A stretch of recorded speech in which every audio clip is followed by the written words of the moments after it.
Hello everyone, welcome to our channel. Here is our first story. Have you ever wondered if being too beautiful could actually ruin your chance at love? Meet Brandon, a man whose stunning looks have been more of a curse than a blessing. When he turns to a matchmaking service, he meets Kelsey, a seemingly perfect match. But one shocking moment flips everything upside down, leading to an unexpected revelation about love and self-discovery. Brandon was undeniably beautiful. Women would often exclaim it out loud, only to cover their mouths in embarrassment. Even men occasionally couldn't resist commenting. However, they all quickly learned that this was the worst possible way to begin a conversation with Brandon. Women, captivated by his flawless face, often failed to truly listen to him. Their attention wandered, making it impossible for them to maintain a proper dialogue. Brandon despised this. He had heard phrases like penetrating blue eyes, riveting, stunning, and chiseled features far too many times. Anyone who introduced themselves with such cliches would promptly be met with Brandon turning away, leaving them to admire his retreating back. And that would be that. He considered himself an ordinary man, cursed, at least in his eyes, with an extraordinary appearance. What others celebrated as stunning was, to him, merely the result of an arbitrary mix of his parents' DNA. He figured when the trends inevitably shifted, as they always did, he'd still be the same regular guy stuck with out-of-fashion good looks. Brandon worked as a model and took care of himself physically, but he had no ego about his appearance. He was fully aware that his career had an expiration date. He found it amusing when his co-workers would glance at themselves in mirrors or reflective windows as they passed by. Brandon, on the other hand, rarely saw his own reflection. The only time he did was when someone handed him an open magazine, asking him to sign an ad he'd appeared in. He'd oblige with a polite indifference, seeing little importance in it. For him, his appearance was the responsibility of two parties, the makeup artist and God. When his workday was over, Brandon used to enjoy grabbing a beer with the crew or catching a game. Over time, though, he stopped. The constant, unrelenting attention, the stares and whispers, became too much. He joked that he was more famous than the Mona Lisa, adding, "At least she gets to smile in peace." Meaningful connections were hard to come by. Brandon once asked someone, "Have you ever tried to hold a conversation with a peacock?" He explained that it wasn't because the peacock had nothing to say, but because no one ever knew what to say to it. His remark went over their head. He eventually bonded with some of the support staff, the makeup artists and hairstylists, who treated him like a normal person. One makeup artist had said, "When you're surrounded by diamonds all day, they just become rocks. Beautiful rocks, sure, but still rocks." He laughed at the analogy. He once asked one of the makeup artists out on a date, but she declined. "I don't date clients," she said matter-of-factly. Brandon respected her for it. Most people thought Brandon had a dream life. If being admired like a museum exhibit counted as a dream, Brandon supposed they were right. But he wanted more. One day, he came across an online ad for a matchmaking service. Intrigued, he dialed the number and reached Brooke, the matchmaker. "Matchmaker?" She answered briskly. "Hi, I'm looking for a relationship, a real one," Brandon said. "Uh-huh, what's the problem?" "I can't seem to meet anyone and get to know them. I don't trust dating apps. I work, I'm decent looking, and I'm straight. How does this work?" "So, what's the issue? Horns, scars, something else?" Brandon hesitated before responding. "No, I'm told I'm too handsome. Maybe women feel I overshadow them." Brooke didn't skip a beat. "Ah, the classic too good-looking to find love dilemma. I've heard it before." "You have?" "More times than you'd think." "Why don't you come in? Let me see what I'm working with." Brandon agreed. Brooke, confident in her expertise, already had someone in mind. Kelsey. Kelsey was breathtakingly beautiful and she knew it. But, unlike Brandon, she used her looks as a tool to maintain privacy and navigate social situations. Her beauty was her shield, helping her sidestep unwanted attention and making life smoother in countless ways. No velvet rope stopped her, and airports were a breeze. Despite the admiration she received, she guarded her independence fiercely. Brooke believed Kelsey might be the perfect match for Brandon. She figured that if both were equally stunning, their physical beauty might balance out, allowing them to simply enjoy each other's company. When Brandon walked into Brooke's office, she was momentarily taken aback. He was even more striking than she'd imagined, a living Greek god. She composed herself, introduced herself, and explained her process. Then, she escorted Brandon to a quiet, inviting room where Kelsey was waiting. Kelsey stood to greet him, extending her hand. "It's nice to meet you, Brandon," she said warmly. Brooke added, "It's funny you two haven't met before, being in the same industry." Brandon and Kelsey exchanged a laugh. "It's a small town," Kelsey said, "but we work in different areas." "I focus on men's fashion and cologne," Brandon explained. "And I'm all about cosmetics," Kelsey added. Their shared industry helped break the ice, and they laughed over a few inside jokes. Once Brooke left them to talk, the conversation shifted effortlessly. Brandon smiled. "Your hair is stunning." Kelsey met his gaze, her eyes sparkling. "And your smile is dazzling." They both laughed, poking fun at the shallow compliments they were so used to hearing. For the first time in ages, Brandon found himself engrossed in a conversation that had nothing to do with looks, fame, or work. They talked about their favourite foods, shared restaurant recommendations, and discovered a mutual love for cooking at home, away from prying eyes. Apparently, Brandon and Kelsey had surprisingly similar taste in music, with a few expected differences. While Kelsey leaned toward girl groups and Brandon occasionally dabbled in metal, neither of them liked rap. Both shared a deep love for the Great American Songbook, Kelsey preferring vocal performances, while Brandon leaned toward instrumentals. Their conversation flowed effortlessly. "All right," Kelsey said with a playful smile. "Trick question." "I'm ready for it," Brandon replied, leaning in. "Old movies?" "Black and white, of course. The lighting back then was absolutely divine." "But who's your favourite star?" she pressed. "Garbo, no contest," he answered. "Interesting choice," she said thoughtfully. "She was funny, unaffected, and handled everything with grace. Plus, she was stunning." Kelsey smirked. "Not as stunning as you." "Yada, yada, yada." "Thanks," Brandon teased. "All right, your turn. Who do you like?" "Clark Gable," she answered without hesitation. "Really?" Brandon asked, his eyebrows lifting. "Oh, absolutely. He was so natural, so effortlessly confident. He wasn't conventionally handsome, but he was undeniably sexy just by being himself. It drove women wild." Their laughter mingled as the conversation deepened, moving seamlessly from topic to topic without a single awkward pause. For the first time in years, they both felt truly seen. There was no need for pretenses, no masks to maintain. They could simply be themselves. Brooke knocked lightly on the door before entering, her face bright with a smile. "I have a surprise for you two. If you're free tonight, I'm hosting an annual gathering with some former clients. Many are now happily married. Would you join us?" Brandon turned to Kelsey, his expression hopeful. She shrugged and grinned. "Why not?" "Perfect," he said. "We'll just pick up where we leave off." "Wonderful," Brooke exclaimed. She handed them directions.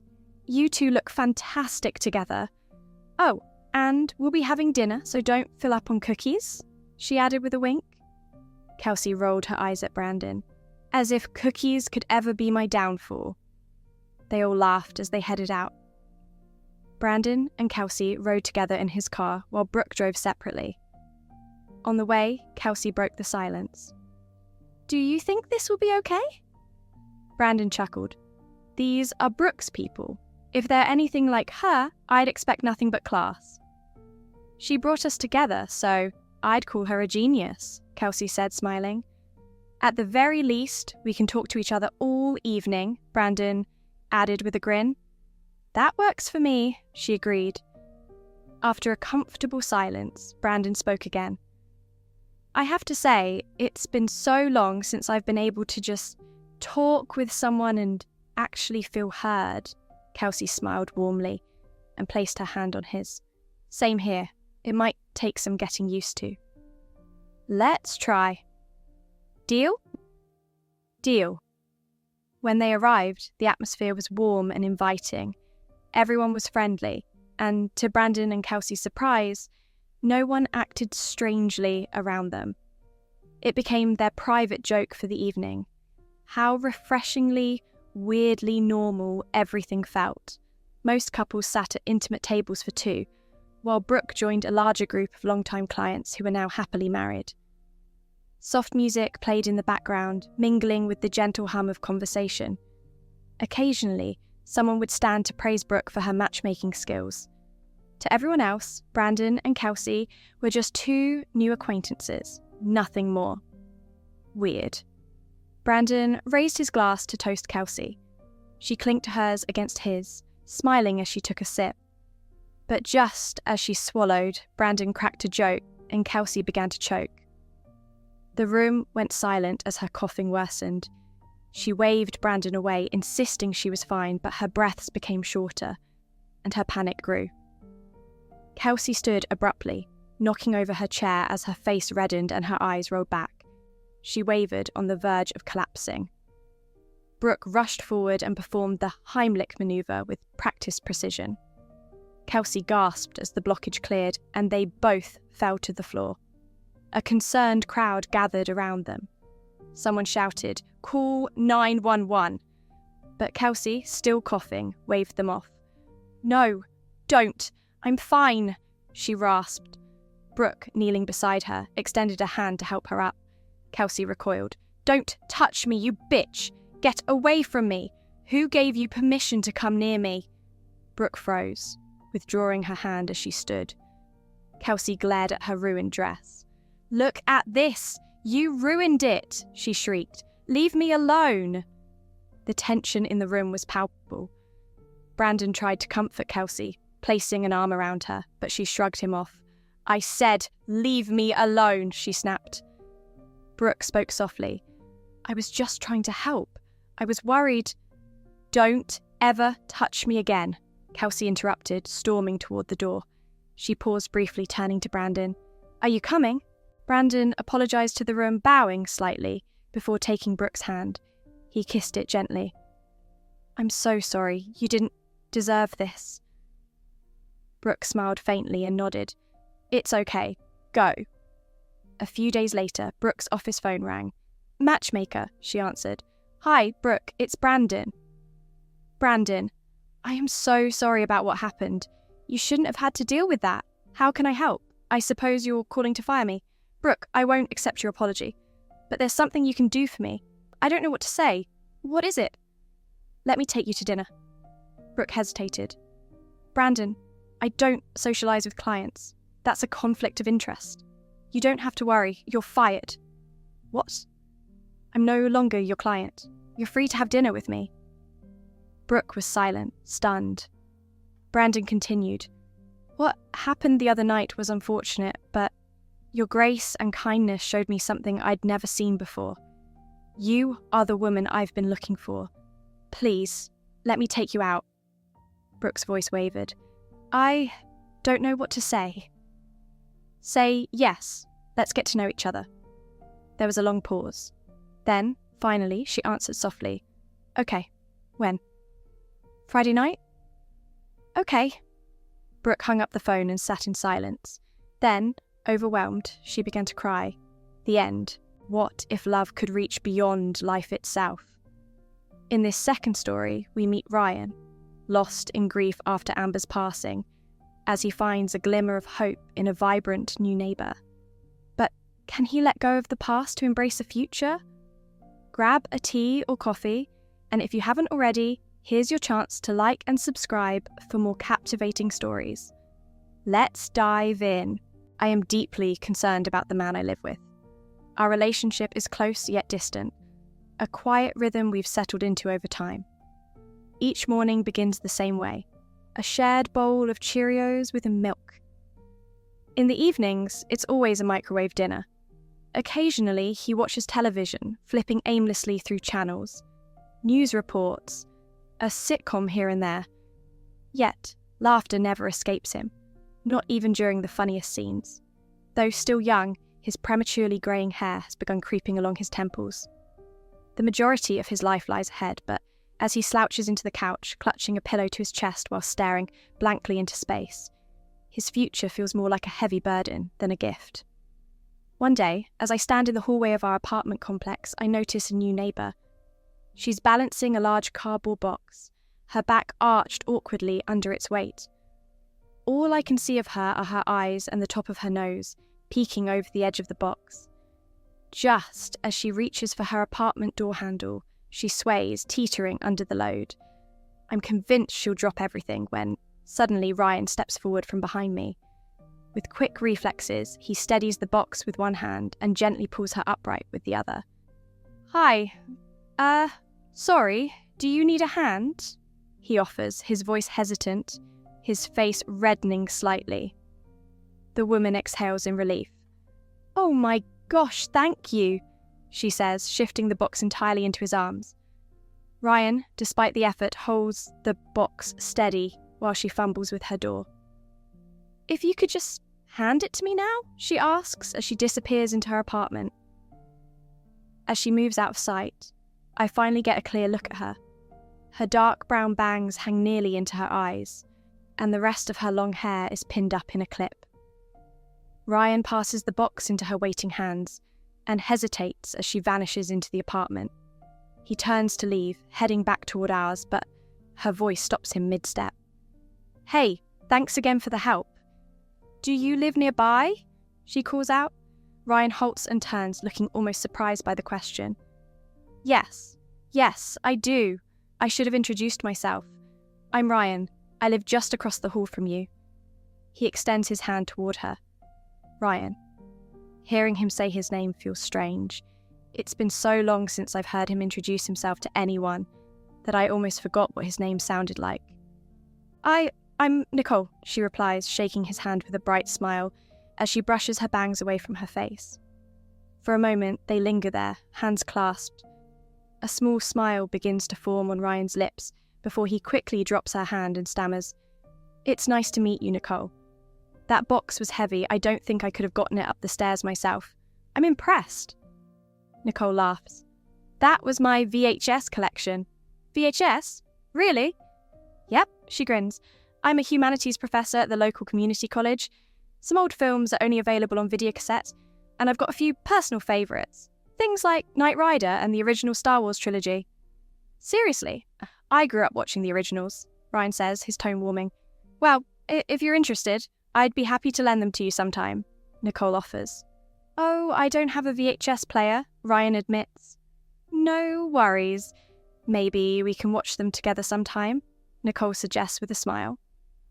Ryan mumbles a thank you, his words awkward but sincere, and asks if she needs help with anything else.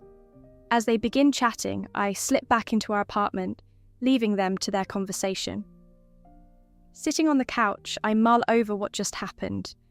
Ryan has been visibly unhappy and alone for so long. He's dependable, kind, and thoughtful. There's no reason he should struggle to connect with someone. Is it by choice? Does he prefer solitude, or is he simply too shy to pursue anything beyond casual interactions? Later, Ryan returns home. I hear Nicole's musical laugh as they part ways in the hallway. When he steps inside, his face is lit by a rare, genuine smile. But as he turns toward the living room, the smile vanishes. Sitting next to me on the couch, he rests his head in his hands, leaning forward in silence. I say nothing, simply observing. A few days later, Ryan brings a small gift bag into the apartment. He sets it on the counter, pulling out a box of microwave popcorn. Taped to the front is a note. Reading it, a smile flickers across his face, but then his expression clouds. After a moment of hesitation, he crumples the note and tosses it into the trash.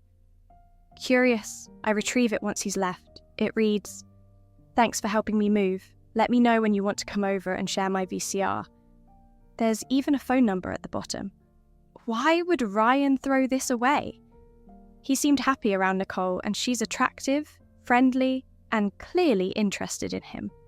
I placed the note back on the counter where he's bound to see it. The next morning, Ryan freezes as he spots the note during his lunch prep. With a frown, he picks it up, hesitates, then tosses it in the trash again. He leaves for work, forgetting his lunch in his rush.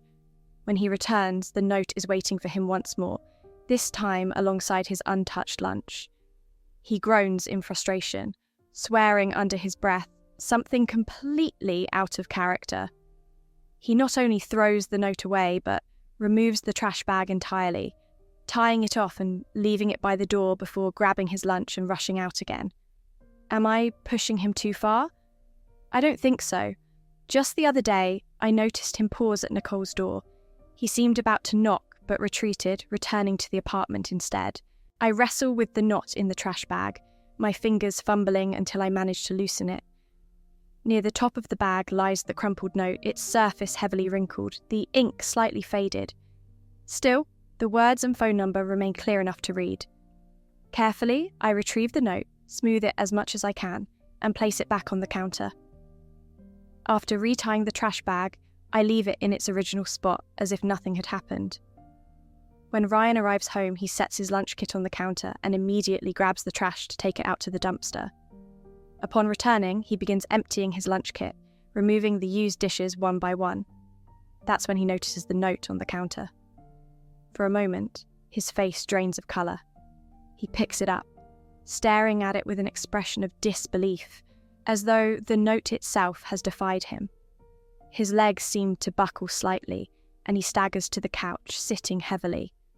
His hands tremble as he looks down at the note, and then his face crumples.